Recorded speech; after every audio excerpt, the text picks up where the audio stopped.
স্বাগত সংবাদযোগে। দিনের প্রধান সংবাদ ও তার বিস্তারিত বিশ্লেষণ নিয়ে আপনাদের সাথে আছি আমি রুবাইয়াত অদিতি। শুরুতেই জেনে নেই কি থাকছে আজকের সংবাদযোগে। যুদ্ধবিরতির কয়েক ঘন্টা পর আবার ইরানের বাবুলসা শহরে বিস্ফোরণ। দুই দেশের বিরুদ্ধেই শর্ত ভাঙার অভিযোগ ট্রাম্পের। এবার থাকছে বিস্তারিত। অবশেষে মধ্যপ্রাচ্যে শান্তির ইঙ্গিত। 2 সপ্তাহের উত্তাল সংঘর্ষ, রক্তপাত, ক্ষেপণাস্ত্র হামলা আর পারমাণবিক বোমার গর্জনের পর ইরান ও ইসরায়েলের মধ্যে যুদ্ধবিরতি কার্যকর হয়েছে। আর এরপরই নিজেদের প্রচারের যুদ্ধে নেমেছে তারা। ইসরায়েল, ইরান ও যুক্তরাষ্ট্র 3 দেশই এই যুদ্ধে তাদের বিজয়ের গল্প বলছে। সেই গল্প জানাচ্ছেন শারমিন স্বপ্না। 13 জুন ইরানে ইসরায়েলের আগ্রাসনের মধ্য দিয়ে শুরু হয় 2 দেশের যুদ্ধ। 2 সপ্তাহ ধরে চলে সংঘর্ষ ও ক্ষেপণাস্ত্র হামলা। এরপর সোমবার রাতে ডোনাল্ড ট্রাম্পের এক নাটকীয় ঘোষণার মাধ্যমে যুদ্ধবিরতি শুরু হয়। ট্রাম্প জানান ইসরায়েল ও তেহরান যুদ্ধবিরতিতে সম্মত হয়েছে। অথচ এই ঘোষণার ঠিক আগ মুহূর্তে ইরান ও ইসরায়েল একের পর এক ক্ষেপণাস্ত্র নিক্ষেপ করে। আবার মার্কিন যুক্তরাষ্ট্র অপারেশন মিডনাইট হ্যামারের আওতায় ইরানের 3টি পরমাণু স্থাপনায় ভয়াবহ বিমান হামলা চালায়। ফলে বিশ্বজুড়ে শুরু হয় উদ্বেগ, এটা কি বড় কোনো যুদ্ধে রূপ নিতে চলেছে? এমন উত্তেজনার মধ্যেই যুদ্ধবিরতি কার্যকর হয়। এরপরই শুরু হয় বিজয় প্রচারণা। যুক্তরাষ্ট্র জানায় ইরানের পারমাণবিক ক্ষমতা চূর্ণ করে দিয়েছে তারা। এ নিয়ে সামাজিক যোগাযোগ মাধ্যমে ট্রাম্প জানান ইরানের পারমাণবিক কেন্দ্রগুলো সম্পূর্ণ ধ্বংস হয়ে গেছে। এমনকি কাতারে মার্কিন ঘাঁটিতে ইরানের পাল্টা হামলার পরও ট্রাম্প প্রতিশোধ না নিয়ে বলেন ধন্যবাদ ইরান আগাম জানিয়ে দেওয়ার জন্য। চুপ নেই ইসরায়েলও। তারা বলছে যুদ্ধ শুরুর আগেই তারা ইরানের গুরুত্বপূর্ণ সামরিক ও গোয়েন্দা কাঠামো গুড়িয়ে দিয়েছে। তারা ইরানের ইসলামী বিপ্লবী গার্ডের শীর্ষ কয়েকজন জেনারেলকে হত্যা করেছে। আর তাদের সবচেয়ে বড় জয় যুক্তরাষ্ট্রকে সরাসরি এই যুদ্ধে টেনে আনা। অন্যদিকে ইরানও বলছে তারা মাথা নত করেনি। বিশ্বের সবচেয়ে শক্তিশালী দেশ যুক্তরাষ্ট্রের মুখোমুখি হয়েছে, লড়েছে এবং নিজেদের শর্তে যুদ্ধ থামিয়েছে। তাদের পক্ষ থেকে আগাম বার্তা দিয়েই কাতারে মার্কিন ঘাঁটিতে হামলা চালানো হয়েছে যাতে কোনো প্রাণহানি না ঘটে। এটা ছিল আসলে ক্ষতি না করেও নিজেদের শক্তি প্রদর্শনের একটি কৌশল। যুদ্ধবিরতির পর ঢাকঢোল পিটিয়ে 3 দেশের বিজয়ী ঘোষণার বিষয়টি বিশ্ব এখন গভীরভাবে পর্যবেক্ষণ করছে। কেননা যুক্তরাষ্ট্র ইরানের পারমাণবিক অবকাঠামো ধ্বংসের কথা বললেও তেহরান তা অস্বীকার করছে। আর পশ্চিমা গোয়েন্দা সংস্থাগুলোও ইরানের ইউরেনিয়াম মজুদ নিয়ে নিশ্চিত নয়। ভবিষ্যতে তা আবার চালু হবে কিনা এ নিয়েও চলছে আলোচনা। এই দেশগুলোর মধ্যে দ্রুত কূটনীতি সক্রিয় না হলে আরও ভয়াবহ রূপে সংঘাত ফিরে আসার আশঙ্কা করছে বিশ্ববাসী। শারমিন স্বপ্না, 71। দর্শক, এই বিষয় নিয়ে কথা বলবো আজ। আমাদের সাথে যুক্ত হবার কথা রয়েছে আন্তর্জাতিক সম্পর্ক বিশ্লেষক ও ইরান বিষয়ক গবেষক সিরাজুল ইসলাম, এবং এই মুহূর্তে আমাদের সাথে আছেন নিরাপত্তা ও পলিসি বিশ্লেষক অবসরপ্রাপ্ত মেজর মোহাম্মদ আশরাফুজ্জামান। স্বাগত জানাচ্ছি আপনাকে সংবাদযোগে। আমরা যুদ্ধ পরিস্থিতি যেমনটি দেখছি, 12 দিন পর 13তম দিন যুদ্ধবিরতির ঘোষণা এলো, তবে তারপর আরও একটি হামলার পরিস্থিতি আমরা দেখতে পাচ্ছি। কি মনে হচ্ছে এতে আমাদের আসলে এই 2 দেশের যে যুদ্ধ পরিস্থিতি সেটাকে বিশ্লেষণ করে কি দেখছেন, কোন দিকে মোড় নিতে চলেছে?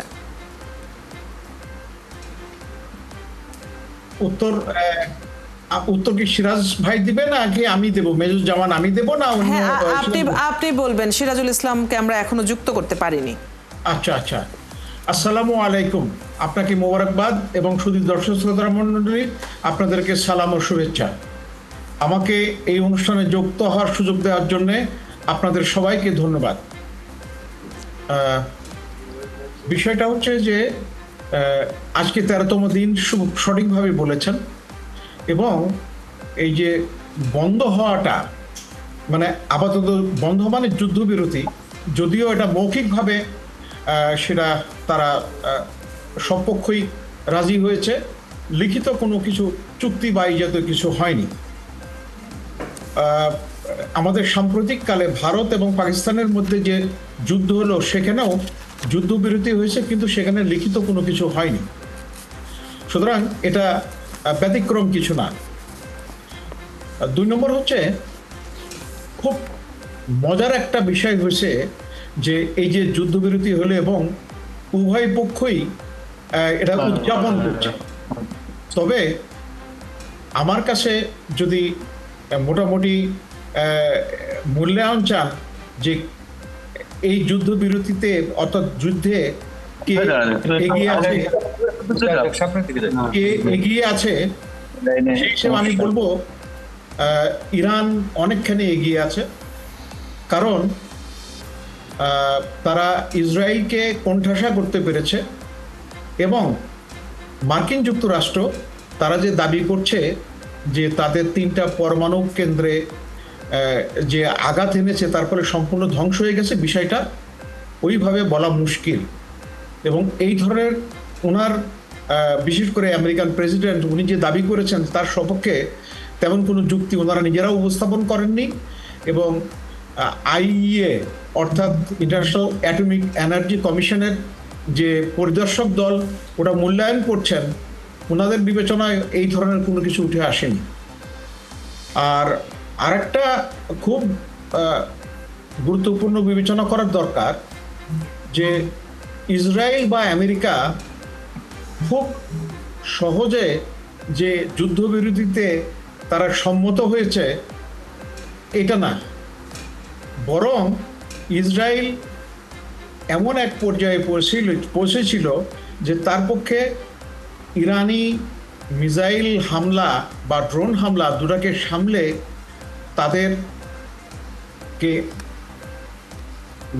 মানে পাল্টা হামলা দিয়ে ইরানকে পর্যদস্ত করবে এরকম পরিস্থিতি তারা ছিল না, বরং ইসরায়েলের অনুরোধেই আমেরিকা যুক্ত হয়েছে। এখানে উল্লেখ্য যে গত 30 বছর ধরে এই পারমাণবিক অস্ত্র নিয়ে বর্তমান ইসরায়েলি প্রধানমন্ত্রী নেতানিয়াহুর বিভিন্ন ধরনের প্রচারণা সেইটা প্রচারণায় রয়ে গেছে। এখন পর্যন্ত তার সপক্ষে উনি কোনো দাবি উপস্থাপন করতে পারেননি, কিন্তু মিডিয়াতে এবং পশ্চিমা গণমাধ্যমে এই খালি ওই জুজুর ভয়ই দেখানো হচ্ছে। না, কিন্তু আমরা যেটি দেখলাম যে যুদ্ধবিরতির ঘোষণার পর যখন সবাই একটা স্বস্তির নিঃশ্বাস ফেলবে বলে ভাবছে, তখন আবারও কিন্তু আক্রমণ হয়েছে।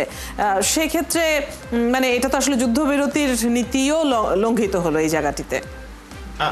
আপনাকে মোবারকবাদ। এটা দুই পক্ষ যখন তারা এখানে 3 পক্ষ, ইনফ্যাক্ট আমরা 2 পক্ষ, এক পক্ষে আপনার ইসরায়েল এবং আমেরিকা এবং আর এক পক্ষ ইরান। এই যুদ্ধবিরতির ঘটনাটা এবং এটা জাস্ট মানে সবেমাত্র শুরু হলো, তো এরকম কিছু কিছু একটা হবে এবং তারপরে হয়তো আস্তে আস্তে পরিস্থিতি শান্ত হবে। সাধারণত এটাই হয়। একেবারে পূর্ণ যুদ্ধবিরতি যে অর্থে বলা হয় যে একেবারে সমস্ত গান ডাউন, কোনো ফায়ার হবে না, এই ধরনের ঘটনা খুব কম ঘটে। আপনাকে বাস্তব উদাহরণ দিই, ভারত এবং পাকিস্তানের মধ্যে যুদ্ধবিরতি হয়েছে, তারপরেও থেমে থেমে গোলা বিনিময় হয় এবং সেখানে প্রাণহানিও ঘটে। সুতরাং এটা নিয়ে আমরা বলবো না যে যুদ্ধবিরতি ওইভাবে 2 পক্ষই লঙ্ঘন কিছুটা করেছে কিন্তু পুরাপুরি করেনি। আস্তে আস্তে স্বস্তির পরিবেশ ফেরত আসছে এবং পুরাটা হতে আরও সময় লাগবে যদি না এর ভিতরে কোনো সততা না থাকে। বিশেষ করে যেমন আমেরিকা এবং ইসরায়েল যে আক্রমণ করলো 13 তারিখে ভোরবেলা, 6ষ্ঠ রাউন্ডের মিটিং ছিল আপনার রবিবারে, আর শুক্রবার তারা আক্রমণ করে বসল। আবার এদিকে প্রেসিডেন্ট ট্রাম্প উনি বললেন যে 2 সপ্তাহ সময় নেবেন, 2 সপ্তাহের মতো সময় নেবেন পারমাণবিক স্থাপনায় আক্রমণের ব্যাপারে, কিন্তু তা উনি করলেন না, তার অনেক আগেই এটা করে ফেললেন। জি, সুতরাং এই বাস্তবতা আমাদেরকে আলোচনার সুবিধার্থে মাথায় রাখতে হবে এবং বাস্তবতা হচ্ছে যে 2 পক্ষ সবেমাত্র তারা এই যুদ্ধবিরতি ঘোষণা করেছে। মোটামুটি মোটা দাগে এটা রয়েছে, কিছু গোলাগুলি হয়েছে। আমি একটু আগে খবর দেখলাম যে ওই যখনই যুদ্ধবিরতি ঘোষণার করা হয়েছে, সময়টা নির্ধারণ করে দেওয়া হয়েছে, ঠিক তার আগে আগে ইরান অনেকগুলো মিসাইল তারা ছুড়েছে।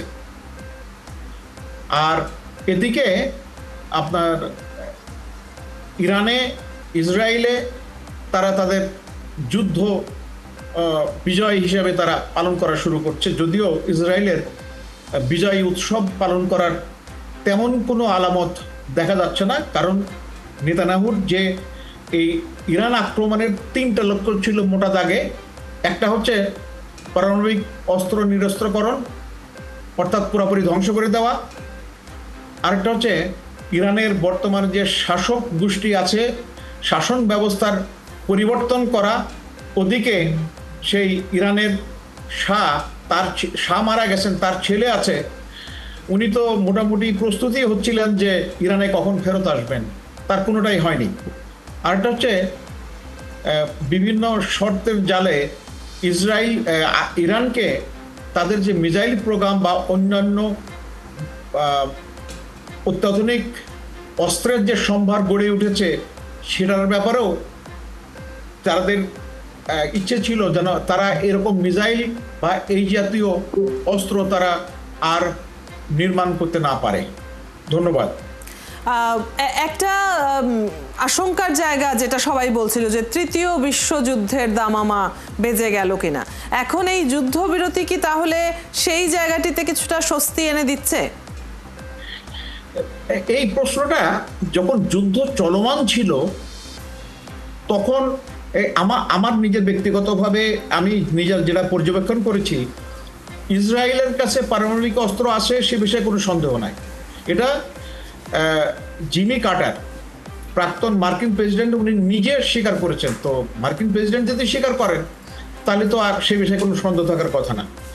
কারণ ইসরায়েলের আপনাকে একটা খুব বড়, খুব গুরুত্বপূর্ণ একটা প্রস্তাবনা উপস্থাপন করছি আমি, যে দেখেন যুদ্ধের জন্যে, বিশেষ করে কনভেনশনাল ওয়ার, নিয়মতান্ত্রিক যুদ্ধের জন্য, এখানে দুইটা দেশ যদি যুদ্ধ করে তাহলে দুই দেশের জনশক্তি একটা গুরুত্বপূর্ণ উপাদান। আর একটা বড় উপাদান হচ্ছে এই দেশগুলোর আয়তন। জি, ইসরায়েলের আয়তন হচ্ছে, মানে ইরানের আয়তন ইসরায়েলের আয়তনের 74.4 গুণ বেশি। আর জনসংখ্যা ইসরায়েলের মোটামুটি যদি আমরা 1 কোটি ধরি, সে 1 কোটির মধ্যে আবার 20 লাখ হচ্ছে আরব বংশোদ্ভূত, আর ইরানের 9 কোটির উপরে। তো এই দুই পরিমাপেই ইরান সুবিধাজনক অবস্থানে ছিল। দেখেন ইরান যতগুলো মিসাইল মেরেছে, সেই মিসাইলগুলো বিভিন্ন মানে বহু ভেদ করে গেছে, তারপরে ইসরায়েলে পৌঁছাইছে। এর আগে তাদের আমেরিকান নেভি আরব সাগর থেকে সেটা অনেকগুলো ডাউন করেছে। আপনার ইরাকে অবস্থিত আমেরিকান ফোর্স তারা ডাউন করছে, জর্ডান তারা ডাউন করছে, তারপরে আপনার ব্রিটেন এবং ফরাসিরা, ফ্রেঞ্চ ওয়ারপ্লেন্স তারা ডাউন করছে। এরপরে আমেরিকান এয়ার ডিফেন্স সিস্টেম সেটা পার হইতে হয়েছে। এরপরে ইসরায়েলের অ্যারো 1, 2, 3 এবং সর্বশেষ হচ্ছে এটার ঠিক নামটা এই মুহূর্তে আমার মনে আসছে না, আয়রন ডোম। তো এইগুলো বহু ভেদ করে গেছে। এখন সেটাতে দেখা যাচ্ছে যে ইরান 3 ধরনের অস্ত্র ব্যবহার করেছে। একটা হচ্ছে ড্রোনের আবার প্রকার আছে, আর্ম ড্রোন, আবার রেকনাইসেন্স ড্রোন। তো এই ড্রোন মিসাইলের সমন্বয়ে, মিসাইল আবার হাইপারসনিক মিসাইল আর ব্যালিস্টিক মিসাইল। তো দেখেন ইরান একটা টেকনিক ফলো করেছে, যার ফলে ওদের এতগুলো বিমান প্রতিরক্ষা ব্যবস্থা মোটামুটি পাগল হয়ে গেছে। যেমন আমি যদি 5 কেজি ওজন নিতে পারি, আমার উপরে যদি 20 কেজি দেওয়া হয় তাহলে আমার অবস্থা টাইট হয়ে যাবে। আমি এই ছোট্ট উদাহরণটা এই জন্য দিলাম যে বিমান প্রতিরক্ষার ক্ষেত্রেও এটা গুরুত্বপূর্ণ। এটাকে বলা হয় মিলিটারি ভাষায় ওভারহেল, অর্থাৎ এতগুলো ড্রোন বিভিন্ন দিক দিয়ে আসছে। এখন ওই বিমান প্রতিরক্ষা ব্যবস্থায় তারা এরিয়াল প্রজেক্টাইলটাকে শনাক্ত করে, সেটা কোনটা মিসাইল আর কোনটা ড্রোন বা কোনটা কামানের গোলা, এইগুলো তার পক্ষে ওইভাবে পার্থক্য করা কঠিন হয়ে যায়। তার ফলে দেখা গেল যে যতগুলো আপনার ইরান থেকে পাঠানো হয়েছে এই ত্রিবিধ অস্ত্র, তাতে ইসরায়েলের যে বিমান প্রতিরক্ষা ব্যবস্থা সেটা দুর্বল হয়ে গেছে। আর একটা গুরুত্বপূর্ণ কাজ হয়েছে, এটার জন্য কোনো চাইনিজ একটা জিনিস তাদেরকে খুব হেল্প করেছে, ইরানের পক্ষে গেছে আর ইসরায়েলের বিপক্ষে গেছে, সেটা হচ্ছে রিয়ার আর্থ ম্যাটেরিয়াল, যেটা আধুনিক এই সমস্ত সরঞ্জামের জন্য অতি গুরুত্বপূর্ণ, সেটার সরবরাহ বন্ধ করে দিয়েছে। এবং ইসরায়েলি বিমান প্রতিরক্ষা শেষের দিকে বেশ দুর্বল হয়ে গেছে। এবং এই সুযোগে আপনি যদি খেয়াল করে থাকেন, গত কয়েকদিনে এই যে ইরানের যে অস্ত্রগুলো বেশি কার্যকরী হয়েছে, মানে মিসাইলগুলো, আর হাইপারসনিক মিসাইল এটা অত্যন্ত কার্যকরী, কোনো রাডার ব্যবস্থায় সেটাকে প্রতিরোধ করতে পারে না, এখন পর্যন্ত পারে না। এবং যুদ্ধক্ষেত্রে এই হাইপারসনিক মিসাইল শুধু দুইটা দেশ ব্যবহার করেছে, এই ইরান এখন ব্যবহার করলো আর রাশিয়া ব্যবহার করেছে ইউক্রেনের এগেনস্ট। সো মোটামুটি এই যুদ্ধের এই তথ্যগুলো দিলাম। আর একটা ছোট্ট একটা জিনিস যোগ করার অতি প্রয়োজন, ইরানি শক্তি ও ইরানি জাতি অত্যন্ত সংকল্পবদ্ধ জাতি, তাদের হাজার বছরের সভ্যতার ঐতিহ্য তারা ধারণ করে, এবং তারা এরকম পরিস্থিতি যে সরকার পরিবর্তন, সরকারকে ফেলে দেয়া, এবং বিভিন্ন পর্যায়ে উচ্চ পর্যায়ের ব্যক্তিবর্গ, সে সামরিক হোক বেসামরিক হোক, বিভিন্নভাবে তারা নিহত হয়েছে এই ইসরায়েলের গুপ্তচর, আমেরিকার গুপ্তচরদের দ্বারা। সুতরাং এত কিছু করার পরেও তারা, এই জন্য দেখা গেল যে এই যুদ্ধের শুরুতে ওদের বেশ কয়েকজন হায়ার র্যাঙ্কিং অফিসিয়াল মারা গেল, ওই মিলিটারি অফিসার মারা গেল। সবচেয়ে মজার ব্যাপার হচ্ছে, যিনি রবিবারের দিন এই যে পারমাণবিক নিরস্ত্র আলোচনায় যাওয়ার কথা ছিল, উনাকে পর্যন্ত হত্যা করা হয়েছে। সুতরাং এত কিছু হত্যাকাণ্ডের মধ্যে গিয়েও ইরান জাতি মাথা উঁচু করে দাঁড়িয়ে আছে। আপনি এখানে ওই ইরানের যে সিরাজ শহরে আছে, সেখানে 3 জন বিখ্যাত পার্সি কবির নাম আছে, শুয়ে আছেন, শেখ সাদি, উমর খৈয়াম আর একটা জনকে, এই 3 জনের খবর আছে। তো শিক্ষা দীক্ষা সভ্যতায় ইরান অনেক আগায়। আরেকটা জিনিস হচ্ছে 1979 সালে, আপনাকে আরেকটা তথ্য দর্শকদের জন্য সুবিধা হবে বুঝতে, 1953 সালে ইরানের নির্বাচিত প্রধানমন্ত্রী মুসাদ্দেক, উনাকে ব্রিটিশ এবং আমেরিকানরা মিলে হত্যা করে, এবং তারপরে তারা শাহকে বসায়। শাহ তাদের পারপাস সার্ভ করছিল। তো 1979 সালে যখন ইসলামী বিপ্লব হয়, সেটাকে রোধ করার জন্যে তারা করে নাই এমন কিছু নাই। এবং সেই সাথে ইতিহাস ঐতিহ্যের কথা আপনি বলছিলেন, একই সাথে আমরা যদি যুদ্ধ চালিয়ে যাওয়ার যে সক্ষমতা, সেই প্রসঙ্গেও যদি আমরা কথা বলি, তাহলেও দেখা যায়, কিংবা পারমাণবিক শক্তির দিক থেকে ধরলেও ইরানের সক্ষমতা তো বেশি। ইসরায়েল তখনই প্রতিহত করতে পারবে যখন যুক্তরাষ্ট্র সাহায্যের হাত বাড়িয়ে দেবে। তারপরেও এই যুদ্ধ নিয়ে যখনই আলোচনা হয়, এখানে কিন্তু আন্তর্জাতিক বাণিজ্য একটা বড় ফ্যাক্টর হিসেবে আসে। হরমুজ প্রণালী নিয়ে কথা তো চলছেই। এই সব দিক বিবেচনা করলে আপনার কি মনে হয়, বিশ্ব বাণিজ্যের নিরাপত্তা বিঘ্নিত হওয়ার আশঙ্কা কতটুকু?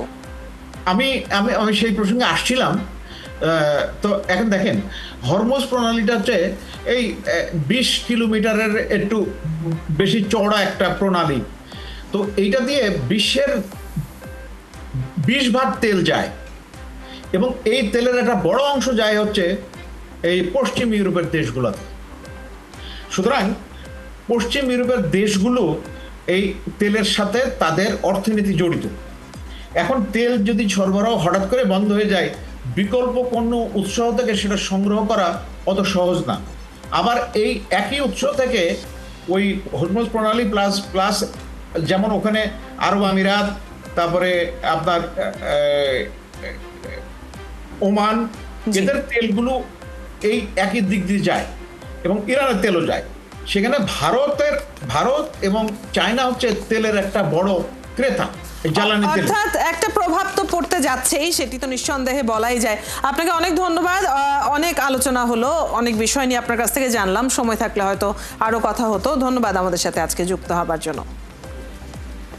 দর্শক, আমাদের সাথে আজ পুরো আয়োজন জুড়েই যুক্ত ছিলেন নিরাপত্তা ও পলিসি বিশ্লেষক অবসরপ্রাপ্ত মেজর মোহাম্মদ আশরাফুজ্জামান। কথা হচ্ছিল তার সাথে। এই ছিল আজকের সংবাদযোগে। আগামীকাল ঠিক রাত 10টায় আবারও দেখা হবে নতুন কোনো বিষয় ও তার বিশ্লেষণ নিয়ে। একাত্তরের সাথেই থাকুন।